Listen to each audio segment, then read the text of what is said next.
Assalamualaikum warahmatullahi wabarakatuh.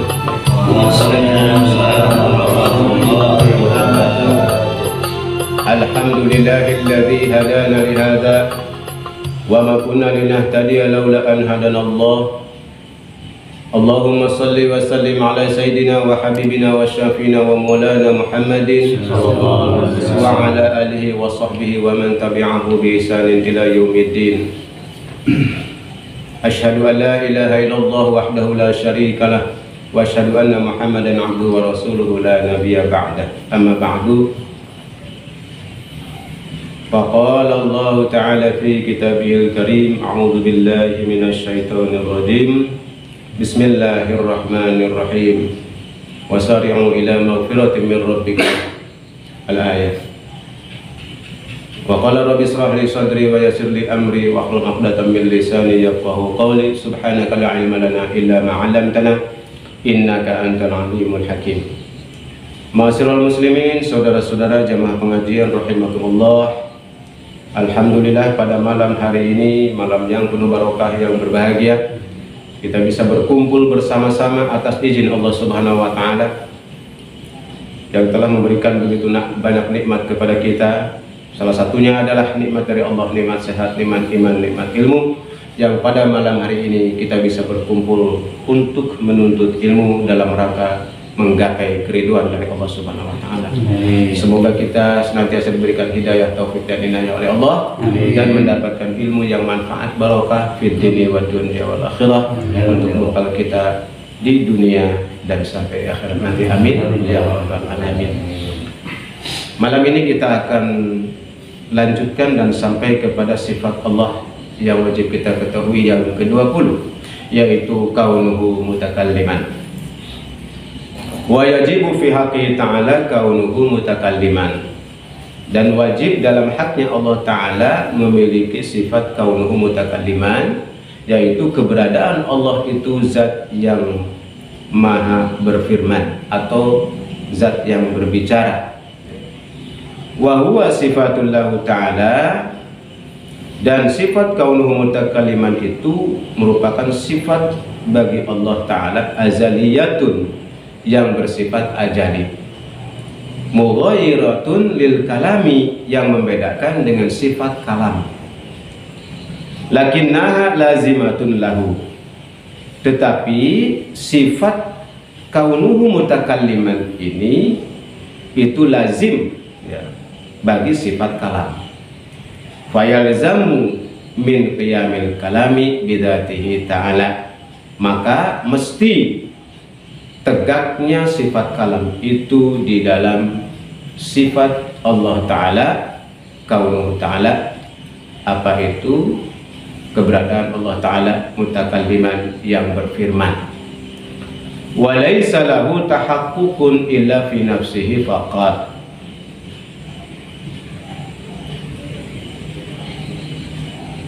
dan tidak ada sifat kaunuhu mutakalliman ini kenyataannya illa kecuali fi nafsihi ta'ala, kecuali ada di dalam zatnya Allah Ta'ala saja.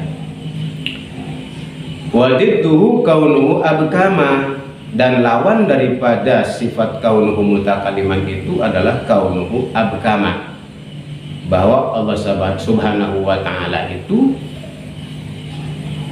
memiliki sifat bisu. Ini lawannya. Wad dalilu ala dzalika dalilul kalami, dan dalil daripada wajibnya sifat kaunuhu mutakalliman itu sama seperti dalil pada sifat kalam.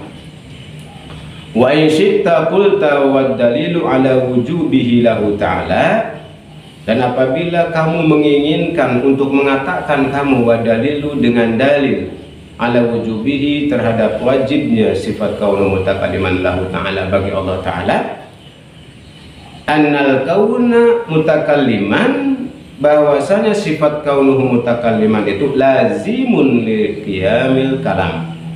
Jadi sifat kaunuhu mutakalliman itu merupakan lazimnya dari tegaknya sifat kalam.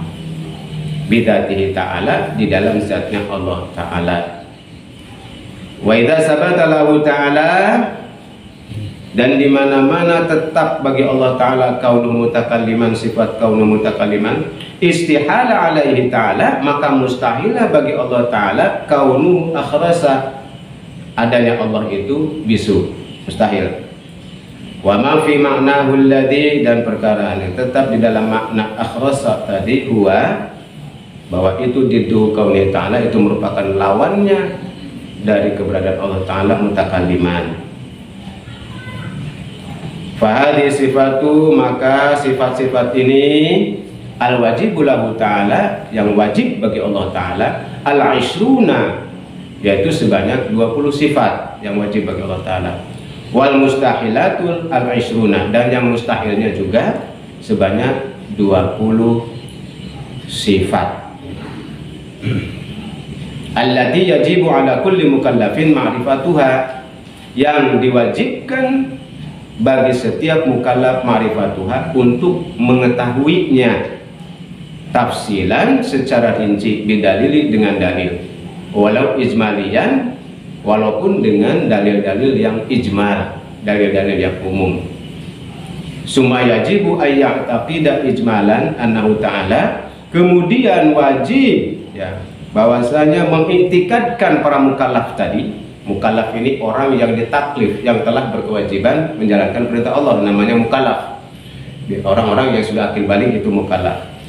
Maka kemudian wajib bagi para mukallaf tadi untuk mengiktikadkan di dalam hatinya ijmalan, secara ijmal, ya, secara umum, tentang dalil-dalil sifat Allah yang 20 itu, annahu ta'ala, bahwasanya Allah Ta'ala itu muttasifun bi jami'il kamalati, memiliki sifat-sifat, ya, yang dengan seluruh kesempurnaannya, ya, yang kesempurnaannya, allati la yusiha illallah Ta'ala, yang tidak bisa dihitung-hitung sifat Allah itu kecuali oleh Allah Ta'ala. Wa annahu munazzahun an jami'in naqasi, dan bahwasanya Allah Ta'ala itu telah membersihkan seluruhnya dari segala macam kekurangan. Allati la tusiha illa huwa, yang tidak bisa, ya, menghitung seluruh sifat Allah itu kecuali Allah Ta'ala saja. Saudara-saudara yang berbahagia, nah ini adalah sifat yang wajib bagi Allah yang ke-20 yang disebut dengan kaunuhu mutakalliman, bahwasanya keberadaan Allah itu maha berfirman. Allah itu berbicara, Allah itu ngandika kalau dalam bahasa Sunda. Allah itu berbicara. Hanya perlu difahami seperti sudah kita bahas di dalam sifat Allah kalam. Allah berbicara tidak menggunakan mulut, tidak ada alat bicara.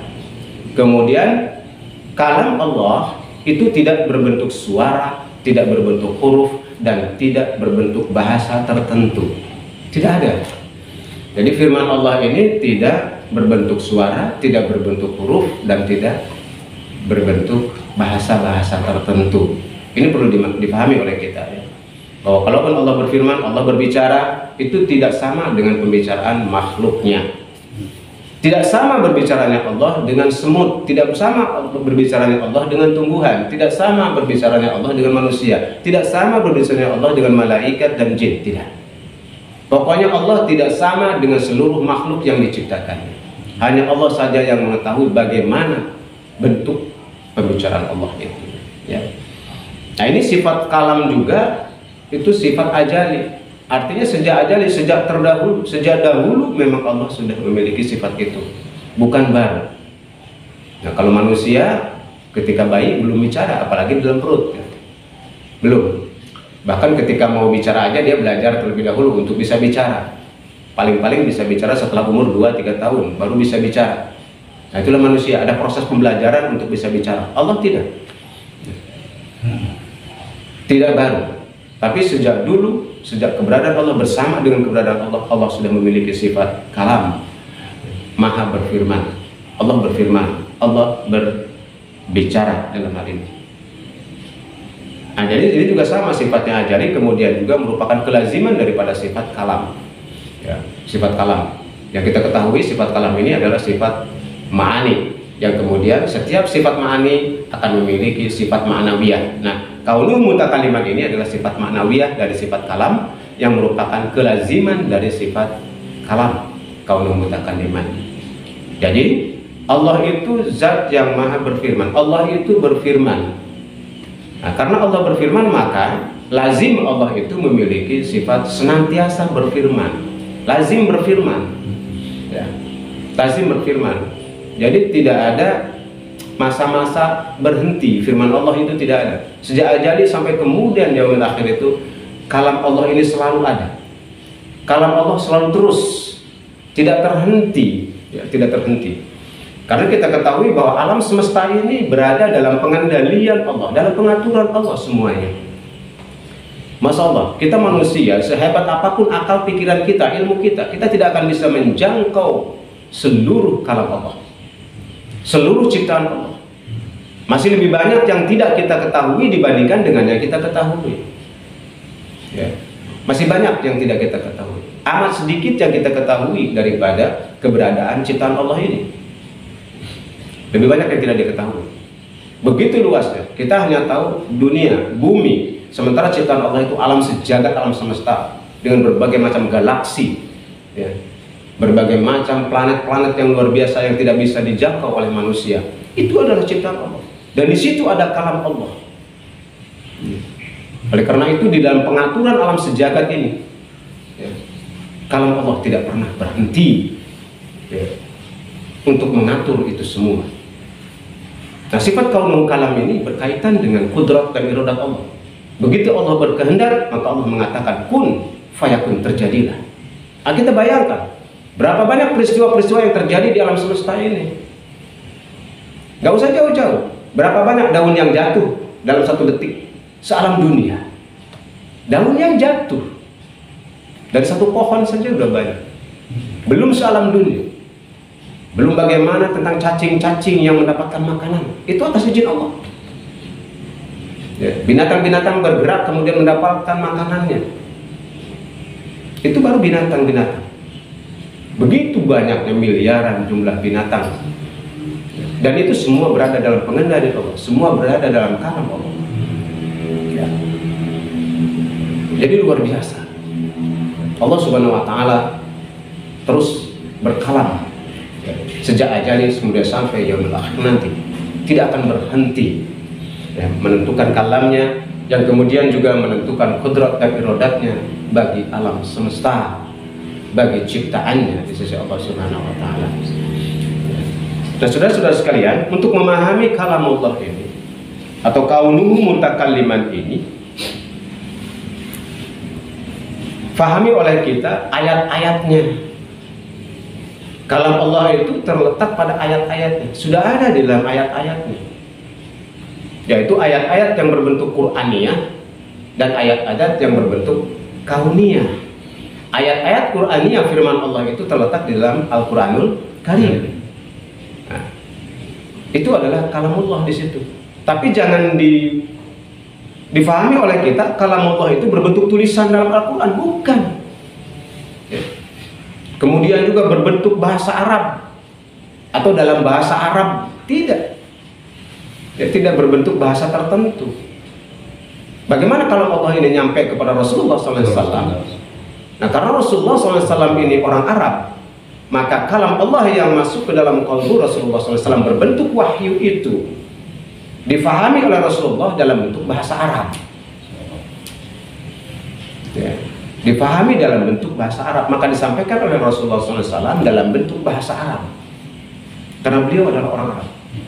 So itu. Jadi kalam Allah bukan yang tertulis di dalam Al-Quran, bukan. Kalau kita mengatakan bahwa itulah kalam Allah yang berbentuk huruf, salah. Karena kalam Allah itu tidak berbentuk huruf dan tidak ada suara yang keluar ketika Allah berfirman. Tetapi untuk memahami kalam Allah, fahamilah ayat-ayatnya di dalam Al-Quran. Dengan memahami Al-Quran, maka kita akan memahami firman-firman Allah. Memahami apa yang dikatakan oleh Allah Subhanahu Wa Ta'ala. Untuk memahami apa yang dikatakan Allah, fahamilah isi Al-Quran itu. Bukan hanya dibaca. Bukan hanya dibaca. Memang dengan dibaca mendapatkan pahala ibadah. Tetapi untuk menjadikan kalamullah itu tuntunan di dalam kehidupan kita, fahami maknanya. Fahami makna Al-Quran itu. Maka akan menjadi panduan di dalam kehidupan kita sehari-hari. Nah, kemudian ayat-ayat kauniyah. Jadi kalam Allah itu terletak pada seluruh ciptaannya. Kalam Allah ada di dalam tumbuhan. Kalam Allah ada di dalam gunung, di dalam batu, di dalam air, lautan, pasir. Kalam Allah ada pada binatang-binatang. Ada di situ yang bisa kita pelajari, yang bisa kita ambil iktibar di situ. Oleh karena itu kita disarankan untuk mengambil pelajaran dari isi alam ini. Afala ta'qilun? Kenapa kamu tidak berakal? Afala tatafakkarun? Kenapa kamu tidak berfikir? Di dalam berbagai macam ayat sering dikatakan dalam Al-Quran, biasanya dengan diawali wa min ayatihi an khalaqalakum min anfusikum azwajan litaskunu ilaiha, salah satunya. Dan di dalam ayat-ayat tanda-tanda kekuasaan Allah, yang seringkali di dalam akhir ayat dikatakan afala ta'qilun, afala tadzakkarun, afala ta'qilun, afala tafakkarun. Kenapa kalian tidak berpikir? Kenapa kalian tidak berzikir? Kenapa kalian tidak menggunakan akalmu untuk memahami kalam-kalam Allah Subhanahu wa Ta'ala? Jadi kita bisa belajar dari alam semesta. Kita bisa belajar dari air, kita bisa belajar dari tanah, kita bisa belajar dari tumbuhan, kita bisa belajar dari hewan-hewan untuk memahami kalam-kalam Allah Subhanahu wa Ta'ala.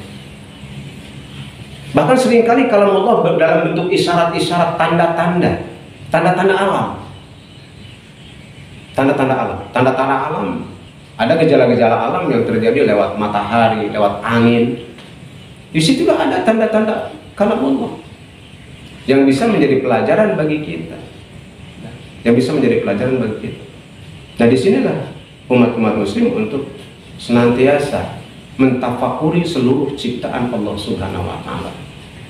Maka apabila itu bisa kita lakukan, maka kita akan menemukan kemahakuasaan Allah, menemukan kegagahan Allah Subhanahu wa Ta'ala, dan sekaligus kita akan merasakan bagaimana Allah berbicara kepada kita dengan mempelajari ayat-ayat itu.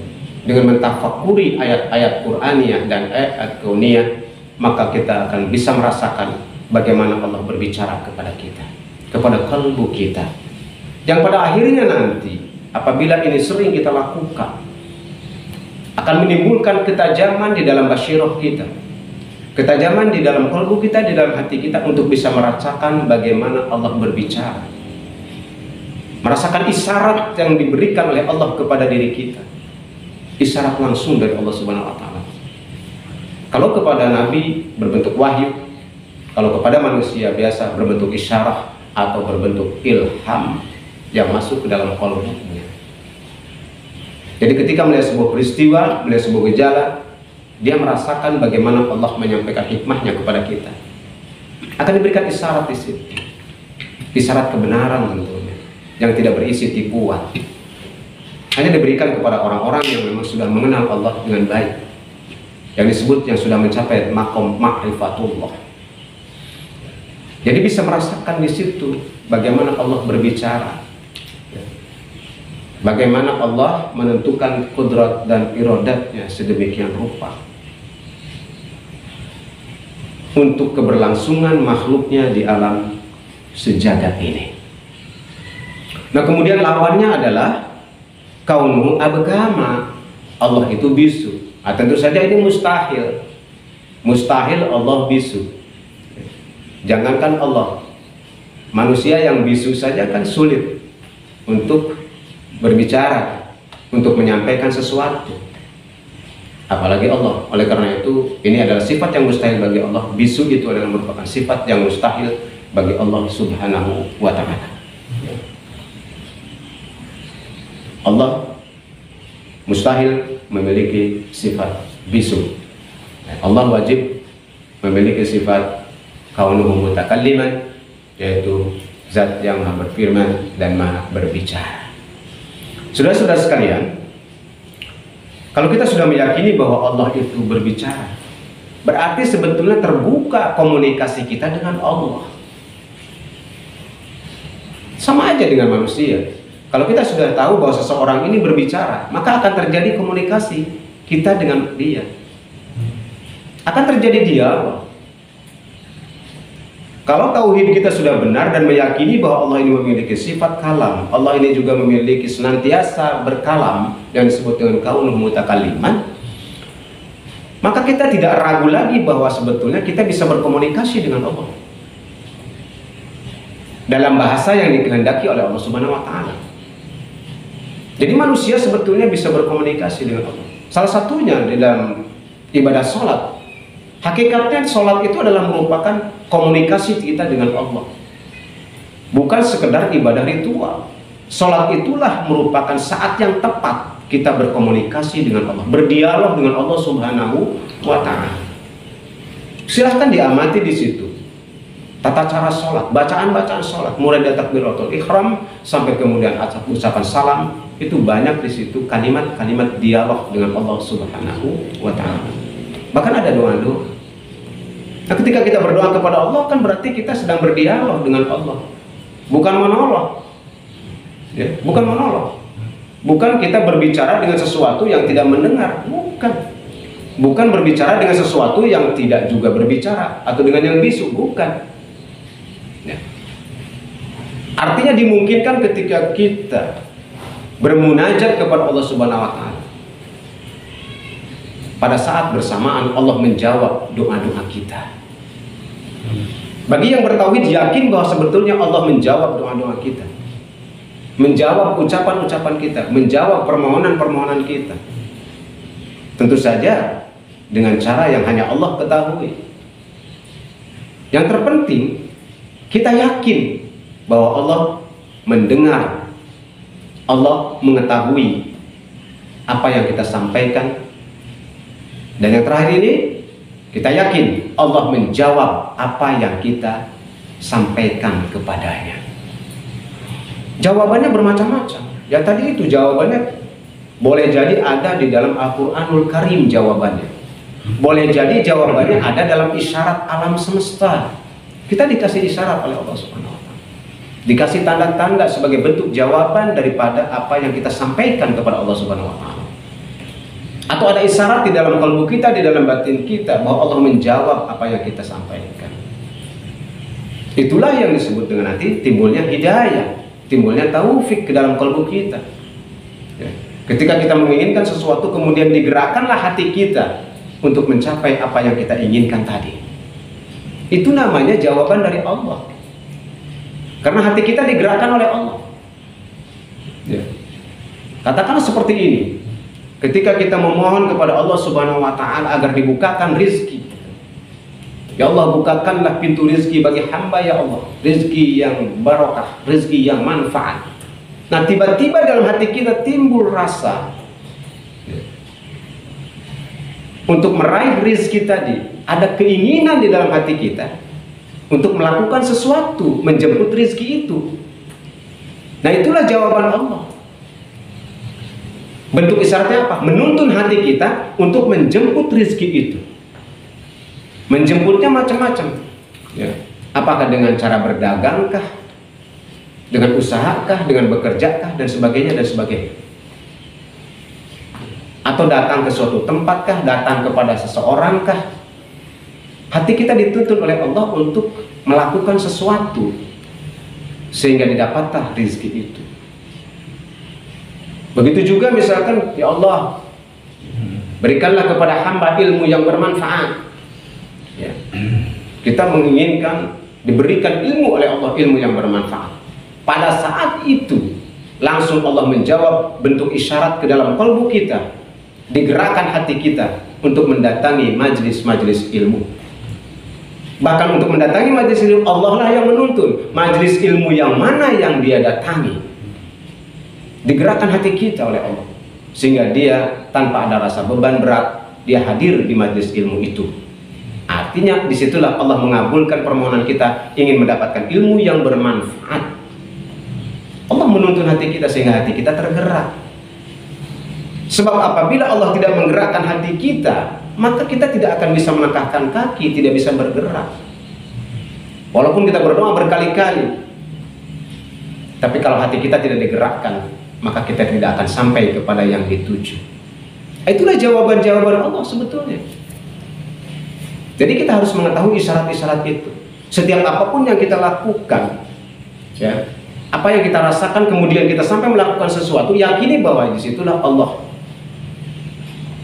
berkehendak terhadap diri kita. Oleh karena itu, seperti materi yang sebelumnya, jangan lupa teruslah berkomunikasi dengan Allah Subhanahu wa Ta'ala dalam setiap keadaan. Teruslah berkomunikasi dengan Allah, berdialoglah dengan Allah, bukan hanya dalam bentuk doa-doa, tapi dimanapun kita berada, jangan lupa komunikasilah dengan Allah, karena Allah akan menjawab, ya, bicara kita, akan menjawab dengan bentuk isyarat-isyarat tadi, dengan bentuk tuntunan-tuntunan ke dalam kalbu hati, kalbu kita, dalam bentuk hidayah, taufik, dan inayahnya. Itulah jawaban-jawaban Allah kepada hambanya. Itulah buktinya bahwa Allah itu memiliki sifat kalam. Akan sampai ke hati kita kalamnya. Kadang-kadang setelah kita, katakanlah kemudian kita berehlah ke pinggir pantai, kemudian kita melihat ombak yang indah, kita melihat tiba-tiba timbul dalam hati kita, ya Allah, ombak ini begitu indah, begitu luar biasa ombak ini, sungguh Engkau yang menciptakan. Timbul rasa kagum di dalam kalbu kita. Itulah Allah memberikan jawaban, wahai hambaku, inilah aku yang menciptakan. Timbul kekaguman dalam diri kita. Ingat sama Allah Subhanahu wa Ta'ala. Berarti Allah menjawab keheranan kita, menjawab keheranan kita, menjawab ketakjuban kita. Siapa sesungguhnya yang membuat itu semua? Tiada lain adalah Allah Azza wa Jalla. Begitu seterusnya di dalam perjalanan keseharian kita. Kalau kita sering berkomunikasi dengan Allah, maka kita sering mendapatkan jawaban-jawaban dari Allah Subhanahu wa Ta'ala dari setiap apa yang kita hadapi. Oleh karena itu, apabila kita ingin mendapatkan jawaban dari Allah, jangan putus komunikasi dengan Allah Subhanahu wa Ta'ala. Maka Allah akan terus memberikan jawaban kepada kita. Salah satunya dalam bentuk hidayah, taufik, dan inayah kepada kita semua. Dengan demikian berarti orang tersebut berada dalam bimbingan Allah Subhanahu wa Ta'ala di dalam perjalanan hidupnya, dituntun oleh Allah Subhanahu wa Ta'ala. Saudara-saudara yang semoga tetap dirahmati oleh Allah Subhanahu wa Ta'ala, perlu diketahui bahwa sifat-sifat yang 20 ini tidak membatasi kesempurnaan Allah. Artinya sifat yang 20 ini hanya untuk membatasi secara global, hanya secara dasar. Tetapi hakikatnya sifat Allah itu hanya Allah sendiri yang tahu. Jadi tidak hanya dibatasi 20 sebenarnya. Masih banyak sifat-sifat Allah yang tidak diketahui oleh kita. Artinya Allah maha sempurna dengan seluruh sifat-sifatnya yang dimiliki olehnya. Hanya Allah yang tahu tentang kesempurnaan sifat Allah Subhanahu wa Ta'ala. Adapun yang 20 ini adalah merupakan batasan dasar yang wajib diketahui oleh kita, yang minimal diketahui. Selebihnya hanya Allah saja yang tahu. Belum lagi kalau kita bermakrifat dengan Asmaul Husna, nama-nama Allah Subhanahu wa Ta'ala. Belum lagi bermakrifat dengan af'al Allah, perbuatan Allah yang luar biasa. Yang itu juga berkaitan dengan sifat-sifat Allah. Ya, af'al Allah ini amat banyak yang tidak bisa kita hitung satu persatu. Hanya Allah saja yang tahu seberapa banyak af'al Allah, perbuatan Allah, kehendak Allah yang terjadi pada alam semesta. Ya. Jangankan terhadap alam semesta, kudrat iradat Allah yang terjadi pada diri kita aja kadang-kadang kita nggak menyadari bahwa itu adalah takdir Allah. Tidak bisa kita hitung. Silakan, sejak kita mukallaf, akil balik sampai sekarang, umur sekarang, hitung takdir Allah yang sudah terjadi pada kita. Belum pernah kita hitung kan? Belum pernah kan? Padahal sudah begitu banyak takdir Allah, sudah banyak afal Allah, sudah banyak perbuatan Allah yang berlaku pada diri kita. Tapi kita tidak pernah menyadari bahwa itu adalah perbuatan Allah. Apalagi menghitungnya. Nah di situ ada sifat-sifat Allah yang berlaku pada diri kita. Makanya begitu banyak pada diri kita saja. Belum pada orang-orang yang lain yang karakteristiknya berbeda, kebutuhannya berbeda, latar belakangnya berbeda. Di mana juga terjadi di situ takdir Allah kepada orang-orang itu. Masya Allah, begitu banyaknya. Apalagi kalau berbicara alam semesta, Begitu banyak afal Allah yang terjadi dalam semesta ini, dan itu berkaitan dengan itulah sifat Allah Subhanahu wa taala dengan segala kesempurnaannya. Nah, itulah saudara-saudara sekalian ya, yang perlu kita dalami, yang perlu kita pahami secara baik dan benar. Dan ini tadi dikatakan bahwa ini adalah allati yajibu ala kulli mukallafin ma'rifatuha. Dan ini wajib. Sifat 20 ini diketahui, difahami, dan diyakini oleh setiap mukallaf. Setiap orang Islam yang telah akil balik, yang telah diwajibkan hukum syar'i kepadanya, wajib mengetahui sifat 20 ini ya, untuk kesempurnaan tauhidnya. Minimal secara dalil ijmal, dalil secara umum minimal ya. Lebih bagus secara tafsiri lagi, secara detail, secara rinci. Tapi minimal secara umum kita faham tentang sifat-sifat Allah itu. Ini amat penting agar kita bisa bermakrifat kepada Allah secara benar, mengenal Allah dengan benar. Pada akhirnya kita juga, kalau sudah demikian, kita akan bisa bersikap bagaimana seharusnya sebagai hamba kepada Allah Subhanahu wa taala, dan juga bagaimana seharusnya kita bersikap sebagai khalifahnya di muka bumi ya, dengan mengenal sifat-sifat Allah itu. Artinya diharapkan ketika kita melakukan apapun menuju kepada keridhaan Allah Subhanahu wa taala. Ma'asyiral muslimin rahimakumullah. Nah, itulah barangkali telah kita sampaikan tentang sifat yang wajib bagi Allah sampai yang ke-20 sifat yang wajib dan juga 20 sifat yang mustahilnya. Fa insyaallah dalam pertemuan yang akan datang kita akan lanjutkan dengan sifat yang wajib bagi Rasulullah sallallahu alaihi wasallam yang juga wajib kita ketahui ya, agar kita lebih mengenal bagaimana Rasulullah, bagaimana sifat-sifatnya, dan juga mudah-mudahan kita bisa mengikuti jejaknya dan mengikuti langkah hidupnya setelah mengetahui sifat-sifatnya tersebut. Itu juga sama wajib. Sifat yang wajib bagi Rasul dan sifat yang mustahil bagi Rasul. Agar kita jangan salah di dalam mengenal Nabi ya. Dan agar kita juga bisa mengikuti jejak langkah beliau, perilaku beliau di dalam kehidupan sehari-hari. Terima kasih atas segala perhatiannya. Mohon maaf apabila ada kekeliruan dan kekurangan dalam penyampaian ini. Hanya kepada Allah lah kita mohon ampun. Wal afu minkum, hadanallahu wa yakum ajmain. Wassalamualaikum warahmatullahi wabarakatuh. Waalaikumsalam warahmatullahi wabarakatuh.